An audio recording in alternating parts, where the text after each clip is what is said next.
Tipu Sultan was a Muslim fanatic. So you cannot celebrate a birthday or a Jayanti of a person by divorcing his religion, because all that Tipu did was persecute temples, demolish idols, and convert people in thousands. And this is not the version of the BJP, Bajrang Dal or the RSS, but this is the version by primary sources of historians. The state's case for celebrating Tipu Jayanti is threefold. First, he was a freedom fighter. Second, he was a lover of Kannada. Third, he was an apostle of peace and communal harmony. Let's go back to the primary sources of history and see what history actually tells us about Tipu Sultan. Let us not resort to either British historians or the Portuguese historians, because you may say it was an attempt at either demonizing him or at lionizing him. Let us resort to Tipu's letters himself. Tipu Sultan writes a letter to the king of Afghanistan by name Zaman Shah and pleads him and begs him to invade India, and asks him, please come and invade this country, let us establish a Islamic state here. Can we call this person as a freedom fighter? And coming to Professor Hunur's timeline of Kittur Channamma and Sangoli Rayana, we should get our historical timeline right. Whereas Tipu Sultan was in the 1700s, in the late 1700s, Kittur Rani Channamma and Sangoli Rayana were part of the 1857 uprising. We cannot apply one timeline for Tipu Sultan and the other timeline for Channamma and the others. Thirdly, this whole fiction of Tipu being a lover of Kannada, it beats all senses. Tipu Sultan imposed the Farsi language as the administrative language in the state. And even to this day, as a practicing lawyer, if you are opening any revenue records, these terms of khata, these terms of bagar hukum, where did these words come from? These were all imposed by Tipu Sultan. And what happened to Mr. Dinesh is telling that each and every place about Tipu Sultan, people are hailing him. I would completely disagree with that. Mysore was renamed as Nazrabad. Calicut was renamed as Islamabad. Sakleshpur was renamed as Manzrabad. And our almanac system, one of the reasons why Tipu Sultan's Jayanti, the state found itself in a fix, was because Tipu Sultan removed the almanac, the Hindu almanac which was in vogue, and instead imposed an Islamic almanac which had only 350 days in the year.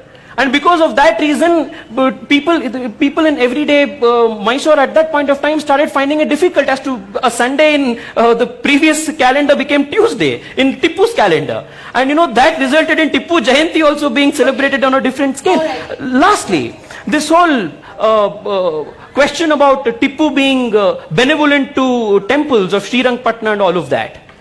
An exception cannot be a rule. Louis Rice in his Malabar Gazetteer, Louis Rice in his Mysore Gazetteer mentions that under Tipu Sultan's tyrannical rule of 17 years, more than 8,000 Hindu temples were desecrated and idols were destroyed. And the only two temples in which everyday puja was taking place was the temples of Srirangapatna, because those temples were where his astrologers were praying. And the state government celebrates Jayantis of a lot of people. It celebrates Kanaka Jayanti, it celebrates Basav Jayanti, Ambedkar Jayanti, it celebrates a lot of Jayantis of people belonging to the state. Nowhere in the last so many years has a Jayanti of a person which the state government has commemorated taken place by imposing 144 section in the state. That itself goes to show that the state, you go to Chitradurga, Madhukari, the Nayaka community in Chitradurga rose up against it. You went to Kodagu, the Kurgis rose up against it.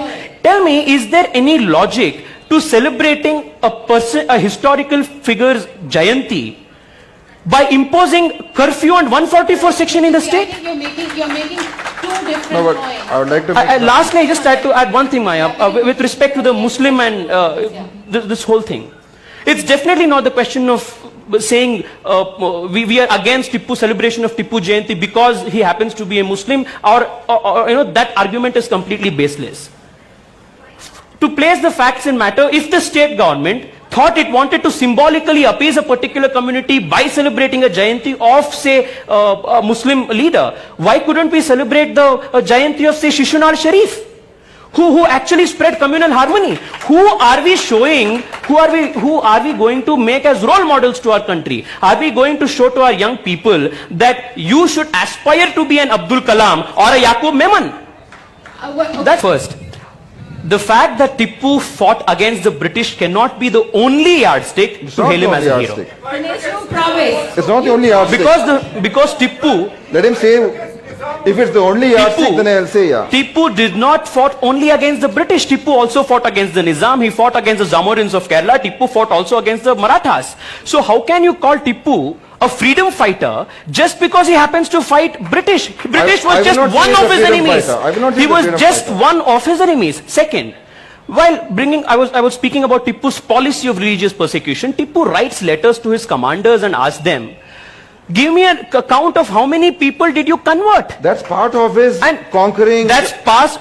He's conquering other and kingdoms, other even in his territories. state, sir, 1 second, please. Even in his state, Tippu incessantly wrote letters to his commanders and all of that. And he would write letters and he would ask, give me account of the women folk who have been captured, send them to Srirangapatna, give me the count of people who have been circumcised. Give me a count of these. These are documented letters which you will find in the India Office of London today, translated from Parsi to English by William Kirkpatrick. You will also find Portuguese historians of that time by name Father Bartolomeo. He writes in his book Voyage of East Indies, he writes, I was appalled to see the kind of torture and religious persecution that was taking place in Tippu's period. And William Logan, one of other British historian, in his Malabar Manual writes, if Tippu's atrocity can be compared to any other religious figure in history, it can only be Alauddin Khilji, Muhammad Ghori and Muhammad Ghazni and Aurangzeb. This is what primary sources of history tell. The last point about celebrating these things today and why this happens and what whitewashing of these atrocities, the repercussions of it today. Well, if we are going to whitewash what Tippu did in the name of religion, in the name of expanding his Islamic empire, in the name of converting kafirs and establishing a Darul Islam in India, and if we are not going to observe or analyze what his motivations were, then probably today we will be at a loss to find out what the actual motivation is behind, say, an Al-Qaeda or a Lashkar-e-Taiba and ISIS. So this is the casualty of whitewashing history.